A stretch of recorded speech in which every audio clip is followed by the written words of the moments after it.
চট্টগ্রামের আনোয়ারা উপজেলার তৈলারদ্বীপ সড়কে মাদক বিরোধী অভিযানে বিপুল পরিমাণ ইয়াবা ট্যাবলেট সহ 2 নারীকে আটক করেছে র্যাব-7।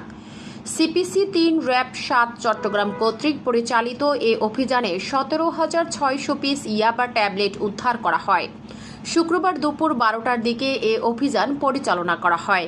আটককৃতরা হলেন সবুরা খাতুন, পিতা মোহাম্মদ কাশেম, গ্রাম টেকনাইফা পাহাড়, পিটিআই স্কুল সংলগ্ন 7 নম্বর ওয়ার্ড, কক্সবাজার পৌরসভা, এবং রহিমা বেগম, মাতা তাহেরা বেগম, গ্রাম বৈদ্যরঘোনা, খাজা মঞ্জিল, 9 নম্বর ওয়ার্ড, কক্সবাজার পৌরসভা।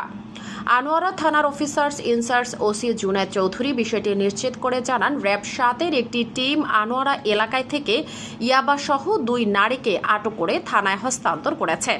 আটককৃতদের বিরুদ্ধে আইনানুগত ব্যবস্থা গ্রহণ করে শনিবার আদালতে পাঠানো হয়েছে।